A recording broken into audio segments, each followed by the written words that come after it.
भागवत कलयुग में श्रीमद् भागवत में कई स्थानों पर बताया है बार बार। जैसे सुखदेव गोस्वामी कहते हैं परीक्षित महाराज से, कलेर दोष निधे राजन। निधि, निधि मतलब खजानो। कलेर दोष निधे राजन। कलयुग खजाना है किसका? सुवर्ण के आभूषणों का नहीं, रत्न के आभूषण का नहीं, दोषों का। कलेर दोष निधे राजन। हे राजन, कलयुग दोषों का महासागर है। इसलिए अगर दोष ढूंढेंगे तो इस संसार में कोई भी व्यक्ति अच्छा नहीं लगेगा। क्यों? सब में दोष ही दोष है। अगर दोष को माइक्रोस्कोप नीचे रखेंगे तो you will not like anyone.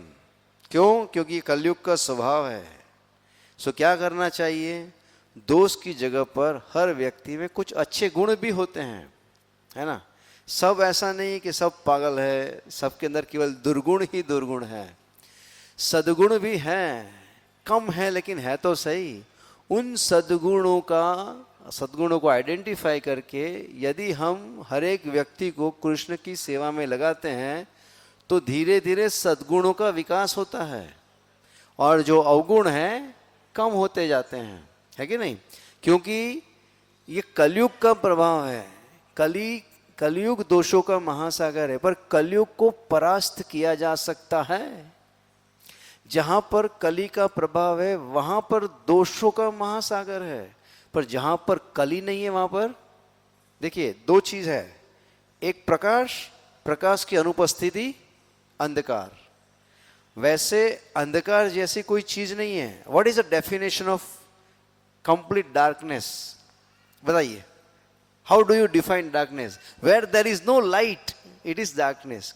मतलब डेफिनेशन में आप देखेंगे तो अंधकार की कोई व्याख्या ही नहीं है। प्रकाश की अनुपस्थिति को अंधकार कहा गया है। समझ में आ रहा है? प्रकाश की अनुपस्थिति अंधकार है। तो क्या कहा है? कृष्ण सूर्य सम माया है अंधकार। मतलब माया की कोई व्याख्या ही नहीं है, कृष्ण की अनुपस्थिति माया है। समझ में आया कि नहीं? कृष्ण की अनुपस्थिति को माया कहते हैं। तो कृष्ण सूर्य सम माया है अंधकार, जहार कृष्ण ताहर नाई मायर अधिकार। सो माया का प्रभाव कहाँ पर है? जहां पर कृष्ण नहीं है वहां पर। अंधकार का प्रभाव कहाँ पर है? जहां पर प्रकाश नहीं है। जैसे प्रकाश आया अंधकार को जाना है। तो इस प्रकार कलयुग का प्रभाव वहां पर है जहां पर कृष्ण अनुपस्थित है। यदि जीवन में कृष्ण को लाते हैं तो कली का प्रभाव स्वतः ही नाश हो जाता है।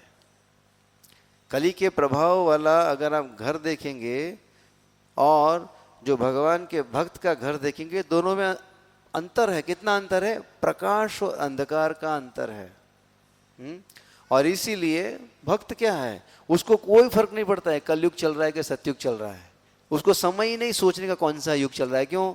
सुबह उठ के जैसे तैसे नींद पूरी करके 4:30 बजे उसको उठना होता है। कब क्या सोचेगा, कब सोचेगा, कैसे सोचेगा? वो अपने कार्य में भी, सेवा में इतना व्यस्त है, उसे कोई फर्क नहीं पड़ता है कलयुग है या सतयुग है। उसे केवल कृष्ण की सेवा से कंसर्न है। तो जहां पर कृष्ण है वहां पर कलयुग नहीं है, और कलयुग नहीं है तो दोषों का महासागर भी नहीं है। तो इससे क्या कहा है? सुखदेव गोस्वामी कहते हैं, कलेर दोष निधे राजन अस्ति ये को महान गुणा। कलयुग दोषों का महासागर है, पर फिर भी इसमें एक महान गुण है। क्या महान गुण है? कीर्तनाद एव कृष्णस्य मुक्त संग परम व्रजेत। कृष्ण के नाम के कीर्तन करने से मुक्त संग, जीवात्मा इस भौतिक बंधन से मुक्त हो जाता है। इतना ही नहीं, परम व्रजेत। व्रजेत यानी जाता है, परम मतलब भगवान के परम धाम को जाता है। सो भगवत प्राप्ति के लिए कलयुग में एक ही मार्ग है। कौन सा मार्ग है?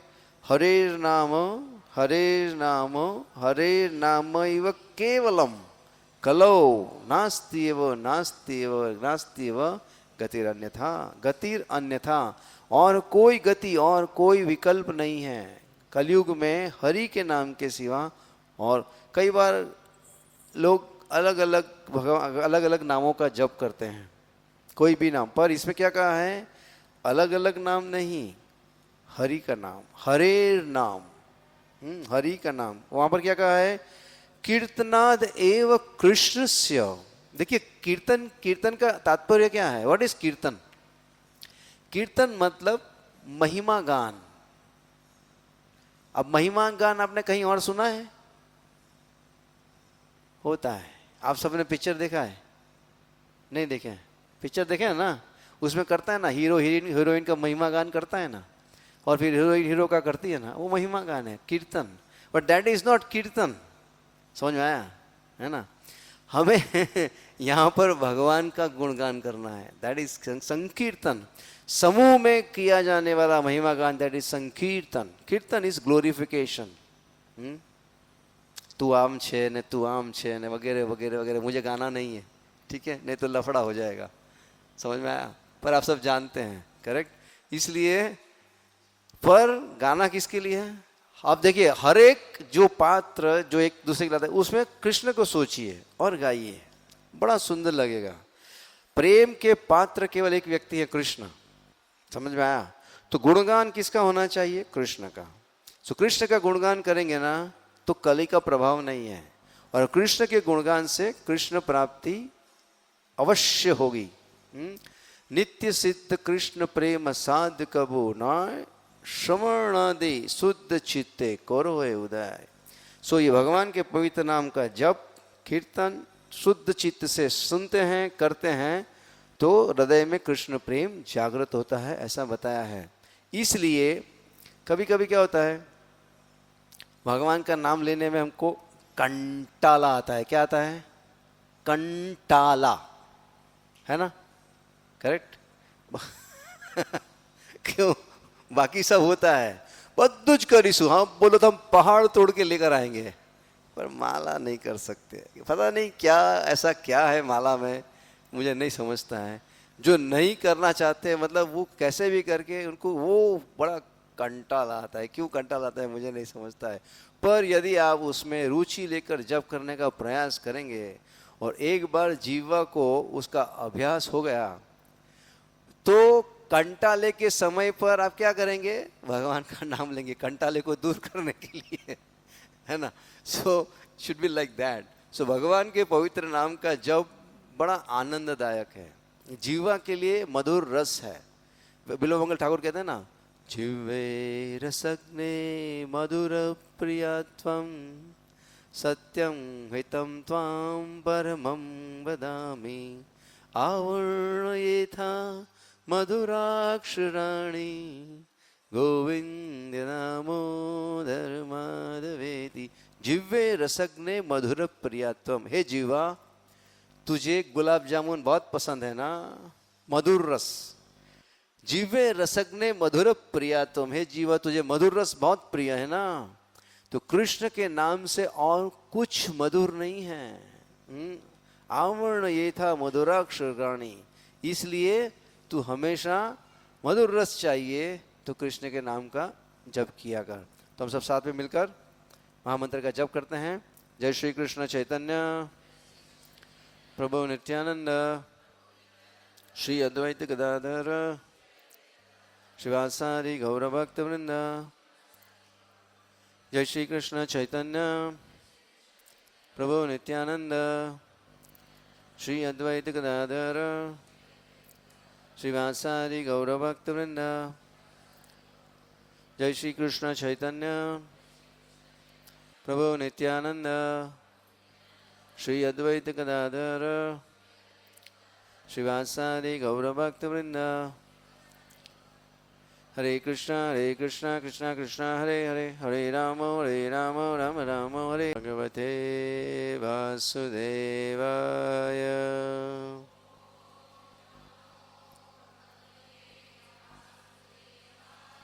ओम नमो भगवते वासुदेवाय।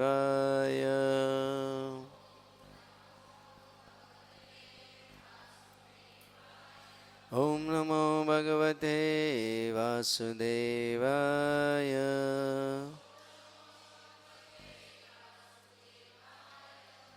ओम अज्ञानतिमिरान्धस्य तस्य ज्ञानाञ्जनशलाकया चक्षुरुन्मीलितं येन तस्मै श्रीगुरुवे नमः।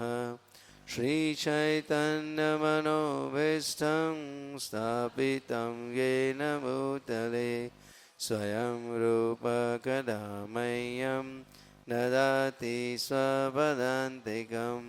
वन्देऽहं श्रीगुरौ श्रीयुतपदकमलं श्रीगुरून् वैष्णवांश्च श्रीरूपं साग्रजातं सहगणा रघुनाथान्वितं तं सजीवं साद्वैतं सावधूतं परिजनसहितं कृष्णचैतन्यदेवं श्रीराधाकृष्णपादान् सहगणा ललिता श्रीविशाखान्वितंश्च। हे कृष्ण करुणा सिन्धु दीनबन्धो जगत्पते गोपेश गोपिकान्त राधाकान्त नमोऽस्तुते। तप्तकाञ्चन गौराङ्गे राधे वृन्दावनेश्वरी वृषभानुसुते देवी प्रणमामि हरिप्रिये। वाञ्छाकल्पतरुभ्यश्च कृपासिन्धुभ्यैव च पतितानां पावनेभ्यो वैष्णवेभ्यो नमो नमः। श्रीकृष्ण चैतन्य प्रभो नित्यानन्द श्री अद्वैत गदाधर श्रीवासादि गौरभक्तवृन्द। हरे कृष्ण कृष्ण कृष्ण हरे हरे हरे राम राम राम हरे हरे। ओम तत्सत। हरे कृष्णा। सो ये 7 नवंबर से दामोदर महीना 7 अक्टूबर से कार्तिक महीना प्रारंभ हुआ है, जिसे दामोदर महीना भी कहते हैं, और ये चलेगा 5 नवंबर तक। सो 7 अक्टूबर से आज तो 10 अक्टूबर है, मतलब 7, 8, 9 आज चौथा दिन है। सो दामोदर महीने में ये कार्तिक महीने को दामोदर भगवान कृष्ण का एक नाम है दामोदर। ये भगवान का विग्रह है, दामोदर भगवान का। दाम यानी रस्सी, उदर यानी उदर पेट, जिनका उदर दाम से बांधा गया है, ऐसे भगवान दामोदर। अब रस्सी से किसने बांधा? माँ ने बांधा। क्यों बांधा? है मस्ती किया। क्या मस्ती किया? है कौन सी मटकी फोड़ दी? है माखन की मटकी कहाँ फोड़ी? जो मटकी फोड़ी वो माखन की, और एक मटकी फोड़ने पे माँ ने मान दिया, केवल एक मटकी फोड़ने पर। हाँ, बहुत सारे उलाहना आने लगे। उलाहना मतलब उलाहना, कंप्लेन। गोपियां उलाहना लेकर आती थी मैया के पास, मैया तुम्हारा लाला चोरी करने को आता है, और सब बताती है। सो मैया सोचती है, क्या सोचती है? हम रविवार को सुनेंगे, आज नहीं सुनेंगे, ठीक है? तो इसलिए मैंने थोड़ा सा, क्या कहते हैं, स्वाद रख दिया। अब इसका पूरा स्वाद लेना है। रविवार प्रातःकाल 8:15 बजे 78 ऋतुविला में पधारिए। आज हम सुनेंगे इस महीने का महत्व क्या है, दामोदर महीने का महात्म्य क्या है, क्योंकि वो भी सुनना आवश्यक है। करेक्ट? तो वो ये महीने में बहुत सारी चीज़ें करने का लाभ प्राप्त होगा। एक तो सबसे बड़ी बात, दामोदर महीना इट इज सेड, बताया गया है कि ये लाइक बम्पर सेल। अभी दीपावली में सेल लगता है ना सब जगह पर। क्या सेल लगता है? Buy 1 get 1 free, buy 1 get 2 free, buy 1 get 3 free. इससे ज़्यादा आता है फ्री? ये दामोदर महीना ऐसा है, बाय 1 गेट 1000 फ्री। हो, सुपर सेल है। एक माला करो, 1000 माला का फल मिलता है। सो अद्भुत। समझ में आया? इसलिए माला करने में चोरी नहीं करना है। ठीक है। सो हम सुनते हैं दामोदर महीना, उसका महात्म्य क्या है। वैष्णव पंचांग के अनुसार दामोदर मास को विविध शास्त्रों में सभी मासों में सर्वश्रेष्ठ मास बताया गया है। कितने महीने हैं? 12 महीने हैं। कौन कौन से नाम क्या है आपको पता है? हाँ, जनवरी फरवरी नहीं, कार्तक, मागसर, पौष, महा, फागण, चैत्र, वैशाख, जेठ, आषाढ़, श्रावण, भादरवो, आसो, सबको आज पार्टी मिलेगा। क्यों? क्योंकि जनवरी फरवरी नहीं याद करके 12 महीने का नाम याद है। That's fantastic. सो ये 12 महीनों में जो कार्तिक महीना है बड़ा विशेष है। क्या विशेष है? पद्म पुराण में वर्णन है। पद्म पुराण के उत्तरखंड के 112वें अध्याय के 3रे श्लोक में बताया है, कृष्ण कहते हैं सभी वनस्पतियों में, वनस्पति जानते हैं किसको कहते हैं? किसको कहते हैं? प्लांट्स। Very nice. सभी वनस्पतियों में पवित्र तुलसी मुझे अति प्रिय है। कृष्ण को सबसे प्रिय क्या है? प्रिंद्याय तुलसी दिव्याय प्रियाय केशवस्य च। वो केशव को बड़ी प्रिय है। कौन? तुलसी मैया। सभी वनस्पतियों में पवित्र तुलसी मुझे अति प्रिय है। सभी मासों में कार्तिक मास मुझे अति प्रिय है। सभी यात्रा धामों में द्वारिका मुझे अति प्रिय है। तथा सभी दिनों में, दिन मतलब डेज उसका मीनिंग इंग्लिश में। Very nice. चलो, सभी दिनों में मुझे एकादशी अति प्रिय है। एकादशी हरि को बहुत प्रिय है, कृष्ण को बहुत प्रिय है। तुलसी महारानी कृष्ण को बहुत प्रिय है। और सभी महीनों में दामोदर मास भगवान को अत्यंत प्रिय है। भगवान श्री कृष्ण के समक्ष दीप प्रकट करने का उत्सव पूरे दामोदर अक्टूबर नवंबर में चलता है, जिसमें माँ यशोदा द्वारा भगवान श्री कृष्ण को रस्सी से बांधने की लीला की कीर्ति वर्णित है। पुराणों में कार्तिक मास में व्रत तथा जप तप करने की महिमा का वर्णन किया गया है।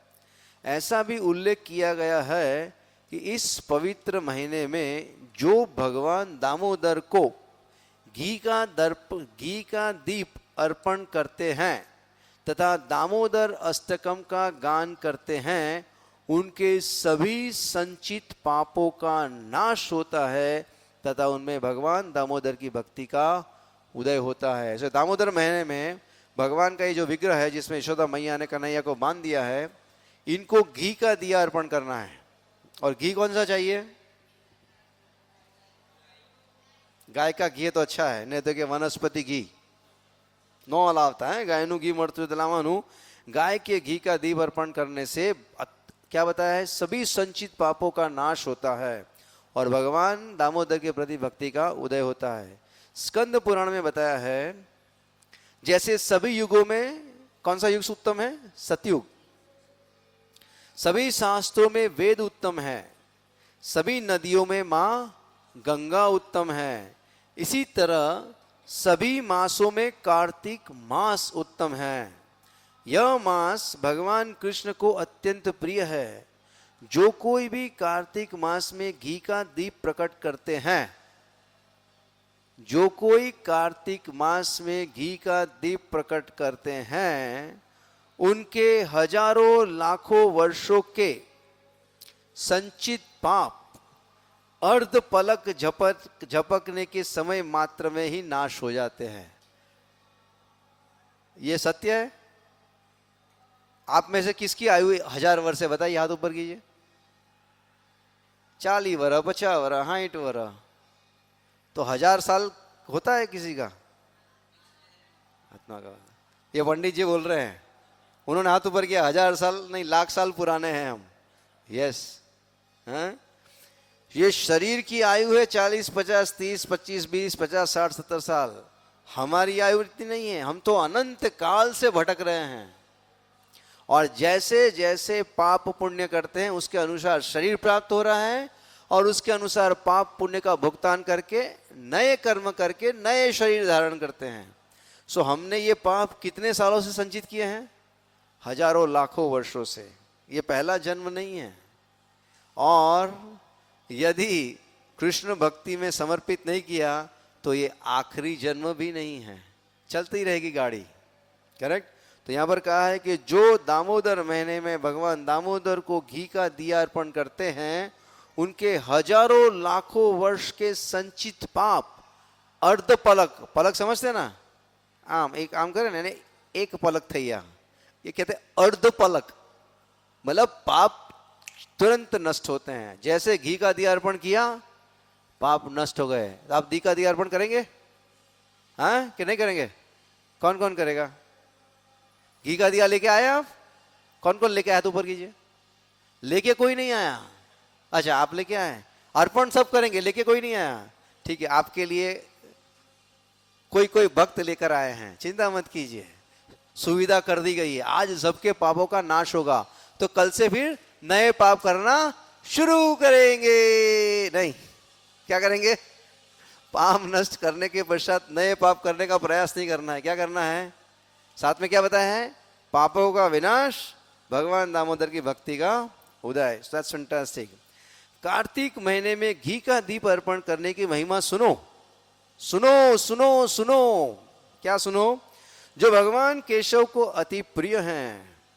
हे ब्राह्मणों के राजा, जो कोई व्यक्ति इस प्रकार घी का दीप अर्पण करता है, उसका इस जगत में पुनर्जन्म नहीं होता। हरि बोल। Wow, so amazing. घी का दीप अर्पण करने से इस जगत में पुनर्जन्म नहीं होता। तो फिर क्या करेंगे? आपने नई गाड़ी ली है, घर बनाया है, तो सब कौन संभालेगा? इसे वापस आना तो जरूरी है ना, कि नहीं है? नहीं जरूरी है? किसको वापस नहीं आना है? हाथ ऊपर कीजिए। ओह, दिस इज वेरी नाइस। भाई, ये सबका एक ही विकल्प है। क्या विकल्प है? हरे कृष्णा कृष्णा कृष्णा हरे हरे, हरे राम राम राम हरे हरे। और कार्तिक महीने में घी का दिया अर्पण कीजिए। एक ही विकल्प है, ध्यान रखिए। सो क्या कहा है? उसका इस जगत में पुनर्जन्म नहीं होता। ये स्कंद पुराण बनाता है। कितने पुराण है पता है हमारे? 18 पुराण है। उसमें से पद्म पुराण, अब स्कंद पुराण से सुन रहे हैं। भले कोई मंत्रोच्चार न हो, कोई पवित्र कर्म न हो, कोई शुद्धि न हो, फिर भी कोई व्यक्ति जो कार्तिक मास के घी का दीप अर्पण करता है, वह सर्वांग संपूर्ण हो जाता है। जो कोई घर में या मंदिर में कार्तिक मास में कृष्ण को घी का दीप अर्पण करता है, उसे भगवान वासुदेव महान फल देते हैं।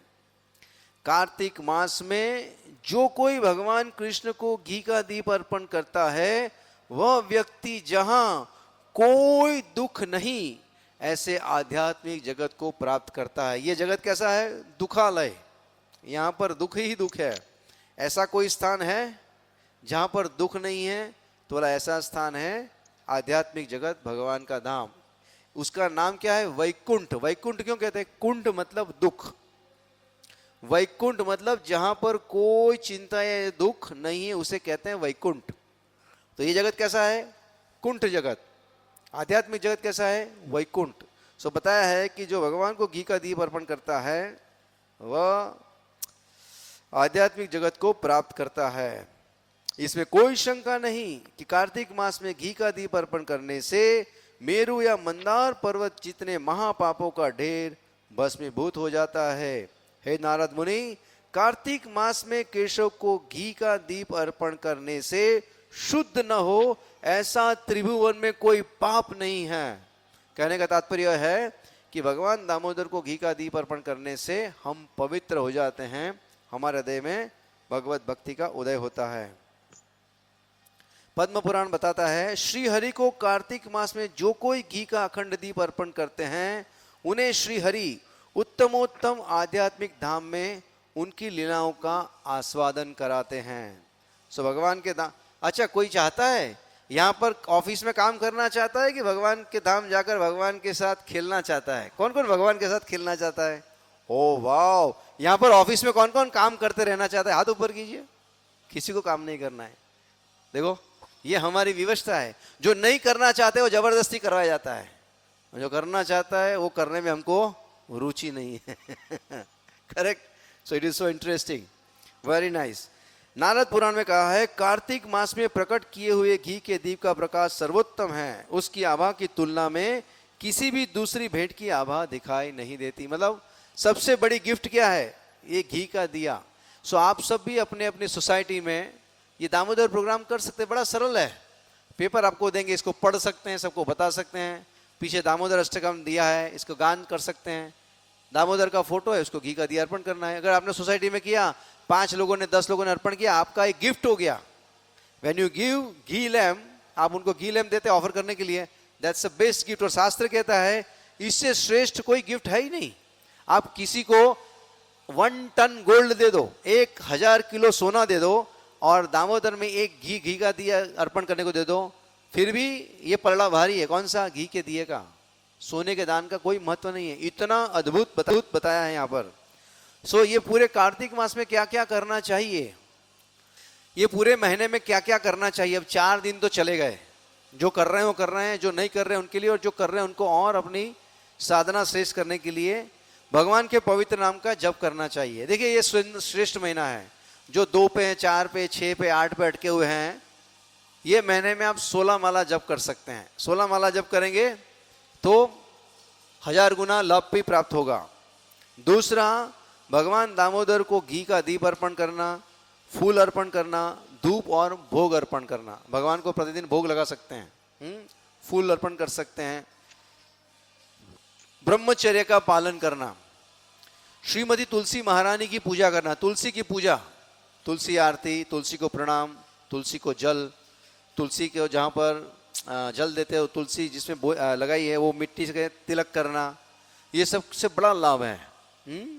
और तुलसी महारानी को प्रणाम करना, तुलसी को स्पर्श करना, तुलसी के दर्शन करना, इन सब से अत्यंत लाभ होता है। दान करना, क्या दान करोगे? धन भी दान कर सकते हो, नहीं तो घी का दीप दान कीजिए, है ना। इसको दीप दान कहते हैं, दीप का दान कीजिए। सस्ते में बड़ा काम होता है, ठीक है ना। तो ये अच्छा दान है, दीप दान। और बाकी भी इस महीने में आप, जैसे हमारा धन भी है, उसे कृष्ण की सेवा में लगाना चाहिए, इससे धन पवित्र होता है। तो कुछ पोषण आप भगवान की सेवा में दे सकते हैं। तप करना, तपस्या क्या करोगे बताइए? एक टांग पर खड़े रहोगे? नहीं। सर के बल खड़े रहोगे? तो क्या तपस्या करोगे? सुबह 4:30 बजे उठ के नहा धो के 5:30 बजे मंगला आरती में आ जाओ, ये एक तपस्या है। कम से कम ये महीने में, क्योंकि 1000 टाइम्स बेनिफिट, हम इसलिए आपके लिए विशेष कार्यक्रम लेकर आए। 5:30 बजे मंगला आरती प्रारंभ होता है, 5:30 से 8:30 का प्रोग्राम है। मंगला आरती, नरसिंह आरती, तुलसी आरती। आप बोला ना तुलसी वारायण के बारे में, तुलसी आरती, तुलसी प्रदक्षिणा, तुलसी को जल देना। उसके पश्चात भगवान के पवित्र नाम का जप, बड़ा तप है। साथ में 8 माला करना, फिर भागवत सुनना, गीता सुनना, दामोदर अष्टकम करना, गान करना, भगवान दामोदर को घी का दिया अर्पण करना, गोपी गीत का गान करना, भगवान श्रीमद् भगवद गीता के 12वें अध्याय का पठन। Wow, full pack spiritual benefits, unlimited benefits every day, 5:30 to 8:30, जैसे जैसे आपको अनुकूल है। मतलब आपको तय करना है, इस जन्म में जाना है, 10 जन्म के बाद जाना है, कब जाना है, उसके अनुसार आप भाग ले सकते हैं। इसी जन्म में लौटना है तो 4:30 बजे, 5:30 बजे आ सकते हैं। क्यों? ऐसा बताया है, विश्वनाथ चक्रवर्ती ठाकुर कहते हैं, जो ब्रह्म मुहूर्त में 8 श्लोकों का गान करता है, वह मृत्यु के समय निकुंज में ब्रजेंद्र नंदन की सेवा को प्राप्त करता है। Correct, so amazing. तो इसलिए आप भाग लीजिए हर रोज सुबह। ये जो व्हाट्सएप ग्रुप है आज का, मतलब ये फ्राइडे प्रोग्राम का, इसके अंदर लिंक आता है। ये महीना कुछ तपस्या कीजिए। तपस्या का अर्थ है वॉलंटियरली एक्सेप्टिंग सम इनकन्वीनियंस, स्वेच्छा से कुछ असुविधा को स्वीकार करना, है ना। देर तक सोना ठीक नहीं है, कुछ तपस्या करना चाहिए। और भगवान दामोदर की पूजा कैसे कर सकते हैं? तो हो सके तब तक गाय के घी का उपयोग कीजिए, नहीं है तो तिल के तेल का उपयोग कर सकते हैं। पूजा के समय हरे कृष्ण कीर्तन गा सकते हैं, और अपने बाएं हाथ से घंटीनाद करते हुए दाएं हाथ में घी का दिया लेकर भगवान दामोदर को चक्राकार में बाएं से दाएं क्लॉकवाइज 4 बार भगवान के चरणों में, 2 बार भगवान के नाभि कमल पर, 3 बार भगवान के मुखारविंद पर, और 7 बार पूरे भगवान के शरीर पर। ये सब याद नहीं रहता है तो केवल 7 बार पूरे शरीर पर कीजिए, दैट इज ऑल्सो फाइन। ये गिनती इतना महत्वपूर्ण नहीं है, भगवान को घी का दिया अर्पण करना महत्वपूर्ण है। ठीक है, अगर याद रहता है तो 4, 2, 3, 7, नहीं तो खाली 7। दामोदर अष्टकम का गान करना चाहिए, दिया अर्पण करते करते दामोदर अष्टकम का गान कीजिए। पूजा के पहले या बाद में दामोदर लीला का पठन करना चाहिए। अब दामोदर लीला जो है, आज हमारे पास समय नहीं है, ये भैया ने क्यों बांध दिया और ये बांधने पर क्या हुआ, इसके पीछे क्या रहस्य था, ये कब बांधा, कैसे बांधा, क्या हो गया, वो सब बड़ी सुंदर कथा है भगवान दामोदर की। उसका हम श्रवण करेंगे रविवार को प्रातःकाल 8:15 बजे। सब आमंत्रित है, सादर आमंत्रित एवं निमंत्रित है, आप आइए, पधारिए। ठीक है, आप सबके घर से 78 ऋतुविला तक हमने रेड कारपेट बिछाया है, उस पर चल कर आइए, लेकिन आइए। अगर रेड कारपेट ना दिखे तो पहुंच जाइए, फिर हम आपको दिखाएंगे। ठीक है, नहीं दिखता नहीं तो चलते नहीं, ऐसा मत कीजिए। दूध से बना हुआ तथा भगवान को अर्पित पवित्र प्रसाद का वितरण, प्रसाद भगवान को भोग लगाइए और बाद में प्रसाद का वितरण कीजिए। और मिट्टी के दिए तथा बत्ती का एक बार, अगर आप मिट्टी के दिए उपयोग करते हैं तो उसका बार बार उपयोग नहीं कर सकते हैं, एक बार उपयोग करने पर वो फिर उसको दूसरी बार प्रयोग नहीं। स्टील के दिए हैं तो उसको धो के फिर से उपयोग किया जा सकता है। करेक्ट। तो इस प्रकार दामोदर महीने में क्या क्या करना चाहिए, भगवान दामोदर को घी का दिया अर्पण करना है, दामोदर अष्टकम का गान करना है, दामोदर कथा पढ़ना है, 16 माला जप करना है, तुलसी महारानी की पूजा, प्रणाम, जल अर्पण, तुलसी आरती, मंगला आरती, नरसिम्हा आरती, गीता भागवत का श्रवण, फिर दामोदर अष्टकम का भी गान, तो ये सब करना चाहिए। करेक्ट। तो ये सब कीजिए और सुपर डुपर बेनिफिट, लाभ जो है उसको प्राप्त कीजिए। अब